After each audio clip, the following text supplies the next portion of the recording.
Yaumul Hasyr dia dikumpulkan dengan manusia yang sangat banyak sekali. Tidak ada satupun yang dia kenal dan tidak ada pun yang mengenal dia. Catatan yang mengagetkan Aisyah meriwayatkan hadis ini, beliau kaget ketika manusia digambarkan bangkit di hari kiamat. Rasulullah SAW mengatakan hufatan aurata.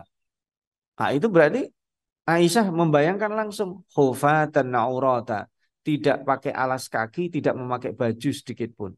Aisyah kaget, ya Rasulullah, bagaimana orang dikumpulkan dengan orang yang lainnya?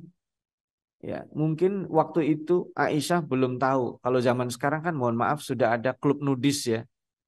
Ya, sebuah tempat yang mereka sepakati untuk tidak memakai baju di dunia itu, orang tidak tidak mau diatur dengan aturan.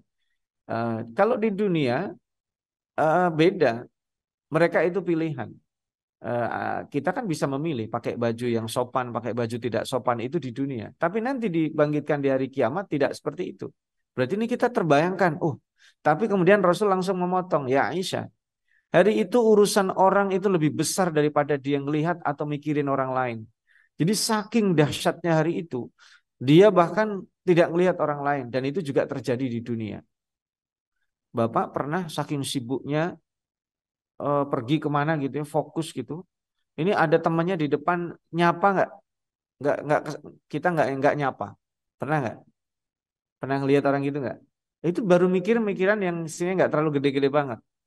Akhirnya disebut ini orang kenapa ya disapa dia melengos? Bukan melengos, dia lagi punya pikiran yang berat gitu. Sehingga dia orang yang banyak itu kayak nggak ada orang. Nah, kita ngalami itu kan? Ya. Ada dulu zaman saya waktu ujian akhir itu di Al Azhar.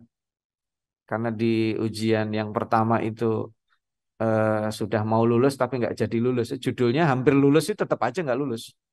Ya, orang yang hampir lulus, hampir menang berarti nggak menang. Hampir lulus berarti nggak lulus.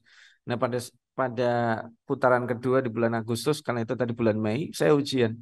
Itu nggak kelihatan orang mau siapa nyapa. Saya fokusnya mau masuk ruang ujian. Teman-teman mungkin lihat nih sombong amat disapa nggak nyapa. Bukan disapa nggak nyapa, kita fokus. Jam segini saya harus masuk ruangan. Jadi orang kanan kiri nggak kelihatan. Itu di dunia bisa terjadi. Padahal hanya masalah ujian saja. Dan itu ujian teori di dalam kelas. Ya, ujian teori itu lebih mudah dibanding ujian praktek. Ya, Nabi Adam alaihissalam belajar teori satu ayat, ujian teori satu ayat, ujian prakteknya banyak sekali.